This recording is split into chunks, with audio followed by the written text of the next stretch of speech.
yan ay telepono lamang. Yan ay isang gadget lamang. Yan ay ilaw lamang, pwede mahalaga. Yan ay isang device lamang. But the great work that we are doing at iniatas ng Panginoon sa atin is to change the whole world in Christ Jesus. Amen. Is to change lives in the power of the Holy Spirit. Amen? Amen. It's the greatest work that we can do.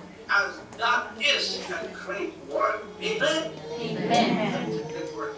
Kaya nga, huwag po natin bayan mga maliliit na negatives yan, maliliit na mga opposition na yan, maliliit na mga bagay na yan, sapagkat we are doing a great work. Takpan natin ang ating mga ears and tayo ay magpatuloy, maging determinado in everything that the Lord will give to us. Pero isang kwento na ito ay tunay na experiment. Pero mga palaka, Disney story, pero mga palaka na sila ay magkakaroon ng isang paligsahan, isang contest. Sila ay aakyat doon sa isang pole, P-O-L-E. Ano bang pole sa Tagalog? Yung ba ang aakyat ka sa dulo tapos sa dulo na yung prize? Tubo. Oo, so ang contest ay yung unang makakyat hanggang sa dulo ng pole, naroon yung prize. At so maraming mga activities dito, maraming mga palakatulog sa mga ang daming mga sinasabing mga negatibo. Daming mga, hindi ko kaya, hindi ko kaya. At sa pagsara yung maakyat, medyo ng mantika, oil, tulog-tulog yun, sa nag-slide sila. At sa tawanan ng mga palakan, tapos hindi ko kaya yan, kaya maraming mga pumangisa. Pero may isang palakan na ayun, nagtsaga, sumakyat, ano man yung kanyang mga narinig ay umakyat hanggang kanyang mga saktan. Pero when she reached the pole, he got the prize. Tapos, na-discover nila na yung palaka pala na yun, the reason kung bakit siya nagpatuloy ng makyat, sapagkat bingi pala yun.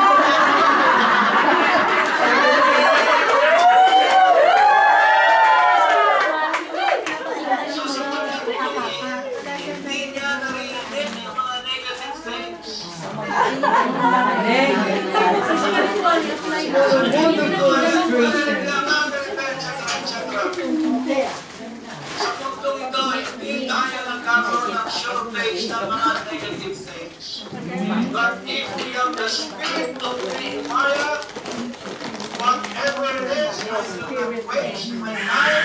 I will focus on the work of the Lord. God has given me a great work, and I will finish it by the glory, by the power of God. Hallelujah. Amen. Amen. Pangalawa, naroon ang pangako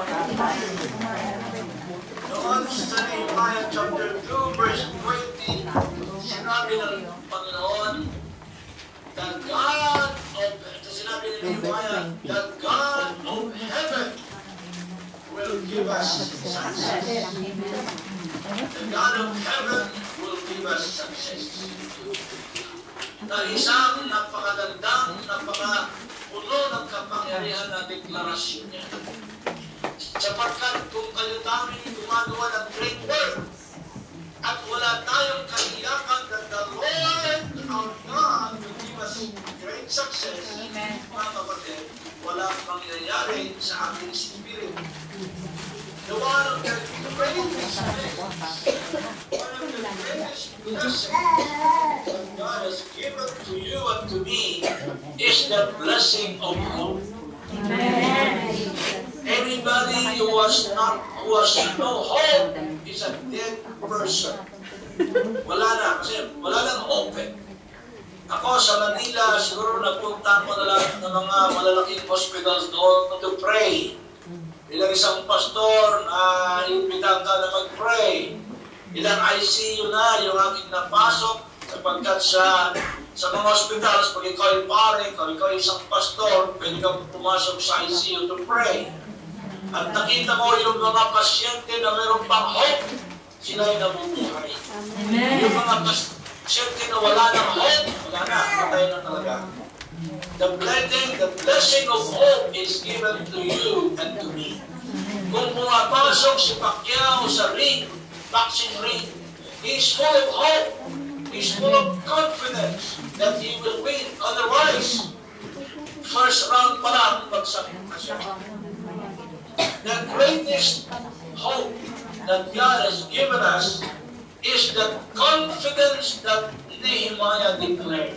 The God of heaven will give us success. Amen. Hallelujah. The God of everybody say, the God of heaven. The God of heaven will give us success. will give us success. Ngayon, mahalaga na malaman natin bakit ginamit yon ni Nehemiah. Hindi lang niya sinabing, the God will give us success. Sana'y kumpleto na yun. Pero dinescribe niya ang Panginoon in this way. The God of heaven will give us success. The God of heaven will give us success. Maraming bagay na pwede nating masabi tungkol dyan. Sapagkat when we speak of heaven, we are speaking of something that is over and above the earth. Amen? Over and above the earth. Pag ikaw ay nasa aeroplano, papuntang Pilipinas, at pag tumanaw ka sa bintana ng aeroplano, makikita mo yung mga clouds. Pag umuulan o bumabagyo sa baba, pero hindi apektado ang iyong aeroplano.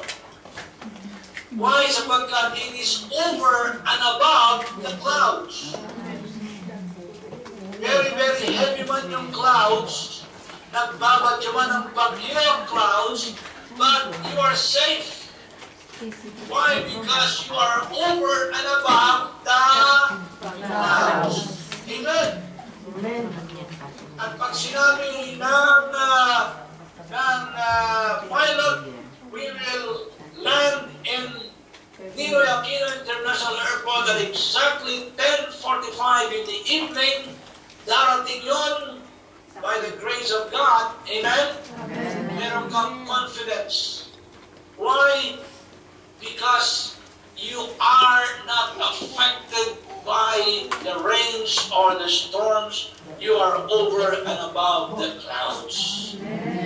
Pangalawa, heaven speaks of the place where you and me are now seated at the right hand of the Father. Ang sabi po ng Ephesians chapter 2, sapagkat tayo na ay naka Jesus, we are seated in the heavenly places in Christ Jesus. Amen. Nakaupo kayo dyan ngayon sa Jerusalem. Ako'y nakaupo ngayon dito sa computer room ng Convention Center of Geneva. Ngunit tayo, spiritually speaking, nakaupo katabi ni Jesus. Amen. Hallelujah. At kanang luklukan ng Ama. Ang kanang luklukan naman, the right hand of the Father speaks of victory. It speaks of authority. It speaks of rest and confidence. Why? Sapagkat ikaw ay mayroong authority in Christ Jesus. Amen. Kaya nga, maalala nyo yung ating illustration sa inyo, marahil one of my sermons, na merong isang pastor tumalaw sa kanyang kaibigang pastor at nakita niya sa lamesa ng kanyang kaibigang pastor yung signboard na ganito, keep looking down, keep looking down. At sabi ng dumalo na pastor, Brad, kailangan keep looking up. Keep looking up. At ang sabi ng kaibigang Pastor, well, depende kung saan ka nakaupo. Kung ikaw ay nakaupo sa baba, then keep looking up. Keep looking up. Pag ikaw ay nakaupo sa taas, keep looking down. Keep looking down. Amen? Proud ko, nakaupo sa kanang luklukan na naman kasama si Jesus. Hallelujah. Amen. And so, we can keep looking down. Keep looking down. Ano man ang sitwasyon, ano man ang difficulty ng sitwasyon, ano man ang difficulty ng problema na yan, kung na alam po natin kung saan tayo nakaupo, we can keep looking down. We can keep looking down. Hallelujah! Amen. However big the situation is, however big the negative situation is, kung meron tayong perspektiba ng Panginoon, then it is very, very small. Amen? It is very small. But the promise of the Lord is that God of heaven will give us success. Amen. Now, pagpapagay about heaven, heaven is the abode of God. In the Bible, when we speak of heaven, we are speaking of the residence of God. Therefore, we are speaking of all the forces of God. We are speaking of all the forces na i-release ng Panginoon kung ikaw ay nasa Kanya. Kaya nga si Oral Roberts, yung very, very popular na evangelist ng araw sa Estados Unidos, ang kanyang definition ng anointing is this. Ano ba yung anointing? Ang sabi ni Oral Roberts, anointing is simply this. That when you do something for God, all the forces of God in heaven will back you up. Hallelujah! Ang forces ng kalangitan is backing you up. How can you fail? How can you fail? Amen? Amen.